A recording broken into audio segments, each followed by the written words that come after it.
대통령의 3차 담화에서 임기 전에 사임하겠다는 의지를 분명히 밝혔습니다.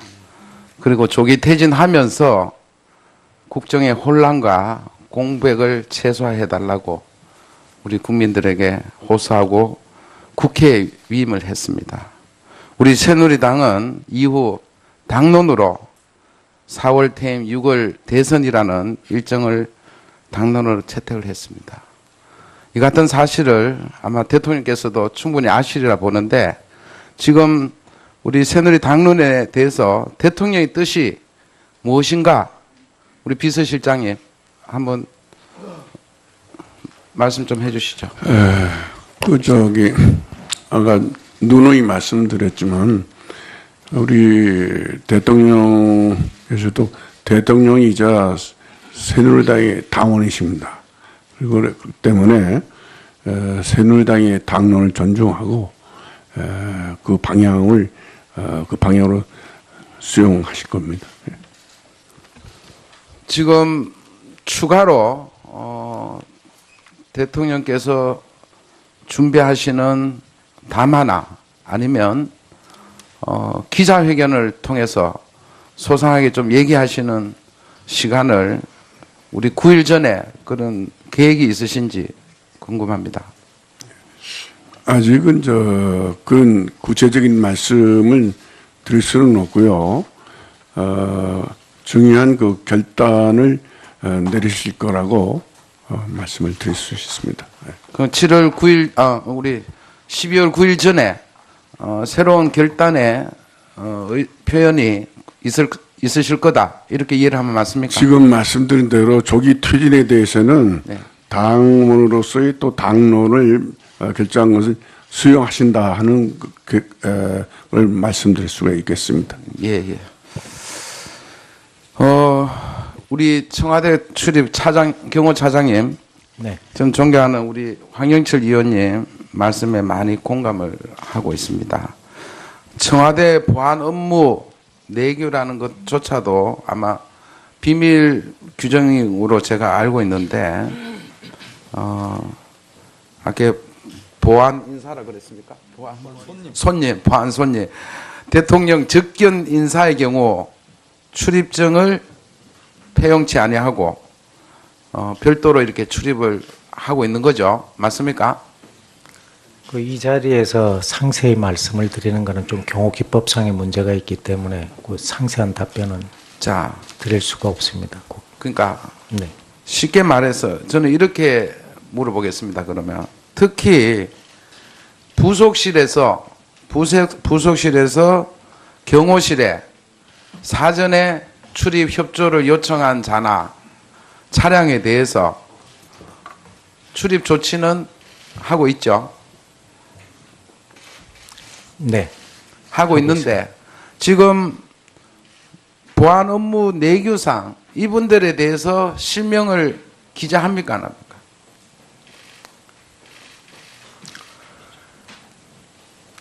그 부분도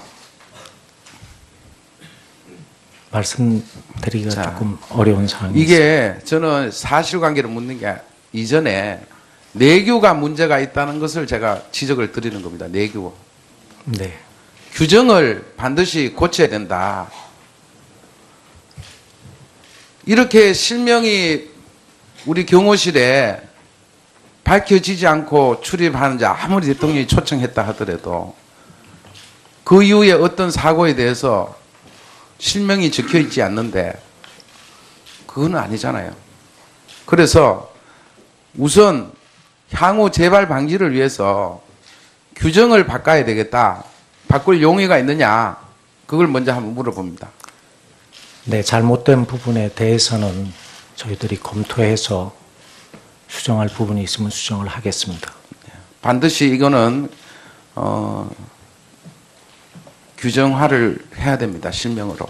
아무리 대통령이 숙소 방문, 숙소 경호라고 제가 되어 있는 걸로 알고 있어요.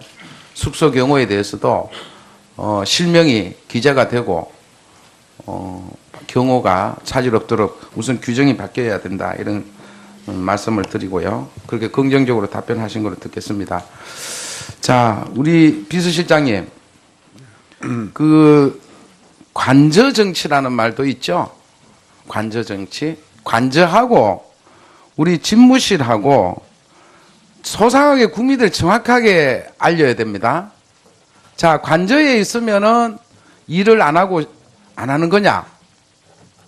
예를 들면 우리 그 문재인 전 대표는 페이스북에 그렇게 얘기했어요. 관저에 있는 것은 출근하지 않았다는 뜻이다. 관저 집무실은 대통령이 출근 전이나 출근 후 관저에서 이용하는 곳인데 긴박했던 시간에 출근하지 않았는데 이런 말이 있고요. 또 노무현 대통령 때는 한국일보에 보면은 관저로 정치인들 불러 대수사를 논의하고 관저 정치를 했다는 말이 나올 정도다. 이런 표현도 있어요. 그죠?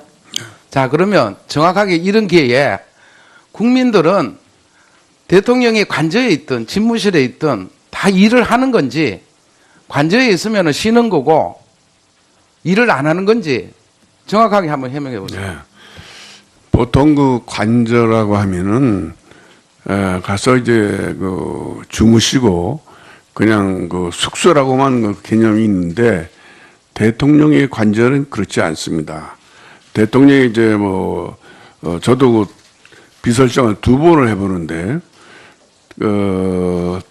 관저에서 편안하게 집무하실 때가 있고 또 이쪽에 큰 방에서는 또 거기에 많은 사람이 또 회의를 할 수 있는 그 기구 집무실이 있습니다. 그래서 본관에서 집무실을 하는 거하고 지금 제가 이번에 가보니까 위민관 비서동관 가가지고 이제 근무하시는 요 세 군데가 있는데 대통령께서는 이 세 군데 어디 가서나 집무를 하시게 돼 있습니다. 그래서 이 관저가 숙소의 개념하고는 다르다. 이걸 분명히 말씀드립니다. 네, 이완영 의원님 수고하셨습니다. 다음은 새누리당의 이종구 의원님 질의 순서입니다. 예, 강남갑의 이종구 의원입니다. 우선 그 비서실장께 제가 몇 가지 좀 여쭤보겠습니다. 지난 그 11월 7일, 11월 9일 날 대통령께서 종교계의 어른 그리고 국가 원로를 초청을 해가지고 국정 현안에 대해서 의견을 청취했다. 사실이죠. 그 당시에 그 한광옥 그 실장도 옆에 계셨죠. 아니, 없었어요. 아, 그러면 그 대화 내용에 대해서는 한 실장은 전혀 모르십니까? 그 내용에 대해서는 나중에 보고는 받으셨겠죠? 그렇죠? 간단하게. 예. 아, 근데 거기 참석하신 분이 말이죠. 뭐라고 발언을 했냐면은, 아버님께서, 그러니까 박정희 대통령께서는 이보다 더한 위기도 잘 극복했다. 이렇게 얘기를 하셨다는 거예요. 그 이보다 더한 위기도 잘 극복하는 게 뭐라고 생각하세요? 그러니까 뭐 이분이 정확한 워딩은 잘 모르겠는데 뭐 계엄령을 선포해서 군대를 동원해라. 저는 그렇게 들리거든요. 그 말이. 제가 볼 때는 그건 아닐 겁니다. 아니 그러면은 이 엄중한 시기에 그 위기 극복 방법이 박 대통령이 잘했다. 응? 그러니까 영해도 대통령 하는 것처럼 옛날 박 대통령이 하듯이 좀 하라 이런 뜻 아니고 뭐 다르게 해석이 안 되는데요. 그렇지 않습니까? 지금 객관적으로 해봐라. 그때가 벌써 언젠가 그게 30년, 40년 아니 그러니까 되지 않아요? 예. 근데 그때 여기 보면은 우리 그 현실하고는 후에 그 한광옥 우리 오늘 아까 실장께서 말씀하신 거는 시국 상황에 대해 우려를 표하면서 하루빨리 국정 정상화를 통해 민생과 전국이 안정되기를 바란다는 뜻을 종교계 원로들이 다 얘기를 했다. 그러니까 이 안정의 중심을 두고 저는 그렇게 생각합니다. 한 실장께서 이 원로들을 누구 오라는 걸 갖다가 그 한 실장께서 정하신 거죠? 아니. 아니에요? 그 누가 정합니까 이거? 그 담당 부서가 따로 있죠. 담당 부서가 따로 있어요? 아니 대통령이 구체적으로 어떤 분들을 오라고 그래라 이렇게 해서 그 한 실장하고 통해서 얘기하고 그러는 거 아니에요? 예, 그 담당 부서가 담당 부서가 따로 있다. 예. 그러니까 제가 이 말씀을 드리는 거는 비서실에서 쓴소리를 하시는 분들을 모셔야지 이렇게 아부하고 이렇게 정말 이 엄중한 시기에 말이죠. 이런 말이 나와서 하는 사람들하고 무슨 대화를 할 필요가 있느냐. 예? 좀 반성을 하세요. 그 의원님, 제가 그 말씀드렸는데 제가 그게 관여를 하지 않고 이제 담당이게 했는데 절대 와서 그냥 그 쉽게 말해서 단소리만 이렇게 하시는 분들을 초청하지 않습니다. 쓴소리를 듣기 위해서 그런 자리를 마련하는 거거든요. 그래서 이제 과거에 여러 가지 소통이 잘 안 된다 이런 말씀을 많이 하시는데 제가 비서실장 간 지가 얼마 안 되지만 그런 일은 없습니다. 예, 그 정도 하시죠. 예, 알겠습니다. 우리 김관진 안보실장께 몇 가지 좀 물어보겠습니다. 지난번에 그 NSC 상임위원회에서 이제 개성공단 폐쇄를 결정을 했는데 그게 2월 10일이더라고요. 예. 예. 근데 2월 7일 날 통일부의 국회 보고에 의하면은 그 당시에는 개성공단 폐쇄 분위기는 전혀 찾아볼 수가 없었단 말이에요. 그런데 2, 3일 후에 정책 결정이 전격적으로 이루어져 가지고 이제 개성공단 폐쇄가 실행이 됐는데 그 NSC 회의에서 개성공단 폐쇄를 통일부 장관도 지지를 했습니까? 예. 아, 그래요? 네. 그러면은 통일부가 2월 7일 날 그 국회에서 그 보고한 거하고는 굉장히 상충이 되는데. 개성공단 폐쇄는 1월 달 북한의 4차 핵실험이 있었던 이후에 개성공단을 어떻게 할 것이냐 논의가 되기 시작해가지고 의사결정이 될 때까지는 항상 국가안보상은 좀 보안을 유지합니다. 좋습니다. 그럼 대통령께 언제 보고하셨어요? 언제 보고해서? 대통령께는 NSC 상임위에서 결정을 하고 보고를 드렸고 예. 승인을 받았습니다. 근데 이성한 전 미르재단 사무총장이 언론 인터뷰에서 뭐라고 얘기했냐면은 최순실이 주도한 비선 모임의 논의 주제 가운데 개성공단 폐쇄가 있었다. 이렇게 얘기를 했거든요. 그렇게 중요한 안보 상황에 외부 의견이 개입될 수가 없는 것이고 저는 전혀 그렇지 않다라고 말씀드립니다. 근데 왜 이 사람이 이런 얘기를 했을까요? 그렇지 다 않다고 모르신다 그런 얘기? 생각합니다. 전혀 지금 그렇지 않습니다. 개성공단을 폐쇄하는 그 과정에 최순실 씨의 국정농단이 있었다. 이런 증언이 있을 뿐만 아니라 통일부도 갑자기 이 자세를 바꿨거든요. 통일부가 갑자기 자세를 바꾼 건 아니라고요. 여러 가지 사항을 같이 고려를 했다는 것을 제가 말씀드렸고요. 외부에서 최순실 관련해 가지고 이것을 개입했다는 것은 전혀 사실이 아닙니다. 좋습니다. 그러면은 유일호 장관께 하나 물어보겠습니다. 이 개성공단 폐쇄 결정이 남북 공동체 이 문제에도 상당히 타격을 주는 거지만은 우리나라의 이 입주 업체들에게도 거의 뭐 야반 도주하다시피 이렇게 나오지 않았습니까? 이 사람들도 영문도 모르고 폐쇄가 결정이 됐는데 유일호 장관은 그 당시에 통일부 또 NSC 이쪽하고 협의가 있었어요? 폐쇄하기 전에? 그러니까 제가 직접 한 건 아닙니다만은 국무조정실장이 그 NSC 회의에 참석을 합니다. 그러면 이제 그를 통해서 저희도 그럼 의견 제시는 했습니까? 이 부분에 대해서? 제가 이 무슨 폐쇄 결정에 제가 의견 제시를 할 입장에 있는 사람은 아닙니다.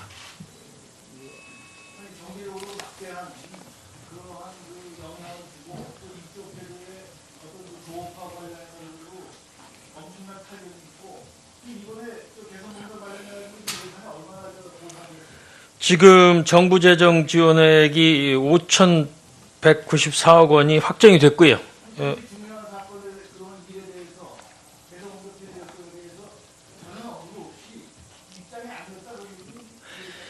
그러니까 이것은 안보 라인에서 그것을 어떻게 하느냐를 결정을 해야 되는 것이고요. 그러나 국무조정실장이 NSC 회의에 참석을 했기 때문에 저희들한테 뭐 이런 연락도 오게 되는 것이고 그 자리를 통해서 이런 그 경제적인 문제가 있을 것이라는 의견을 충분히 개진한 것을 저는 그렇게 알고 있습니다. 예, 이종구 의원님 수고 많으셨습니다. 대통령께서 준비하시는 담화나 아니면 기자회견을 통해서 소상하게 좀 얘기하시는 시간을 우리 9일 전에 그런 계획이 있으신지 궁금합니다. 아직은 그런 구체적인 말씀을 드릴 수는 없고요.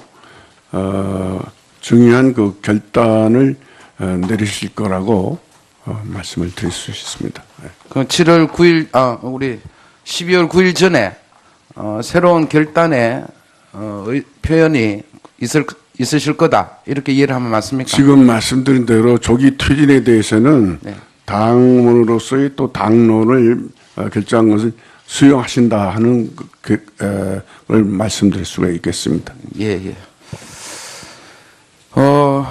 우리 청와대 출입 경호차장님, 네. 전 존경하는 우리 황영철 의원님 말씀에 많이 공감을 하고 있습니다. 청와대 보안 업무 내규라는 것조차도 아마 비밀 규정으로 제가 알고 있는데, 아까 보안 인사라 그랬습니까? 보안 손님. 대통령 접견 인사의 경우 출입증을 폐용치 아니하고 별도로 이렇게 출입을 하고 있는 거죠. 맞습니까? 이 자리에서 상세히 말씀을 드리는 것은 좀 경호기법상의 문제가 있기 때문에 그 상세한 답변은 자, 드릴 수가 없습니다. 그러니까 네. 쉽게 말해서 저는 이렇게 물어보겠습니다. 그러면 특히 부속실에서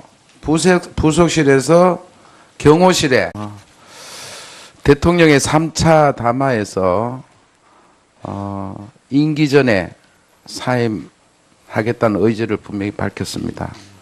그리고 조기 퇴진하면서 국정의 혼란과 공백을 최소화해달라고 우리 국민들에게 호소하고 국회에 위임을 했습니다. 우리 새누리당은 이후 당론으로 4월 퇴임 6월 대선이라는 일정을 당론으로 채택을 했습니다. 이 같은 사실을 아마 대통령께서도 충분히 아시리라 보는데 지금 우리 새누리 당론에 대해서 대통령의 뜻이 무엇인가 우리 비서실장님 한번 말씀 좀 해주시죠.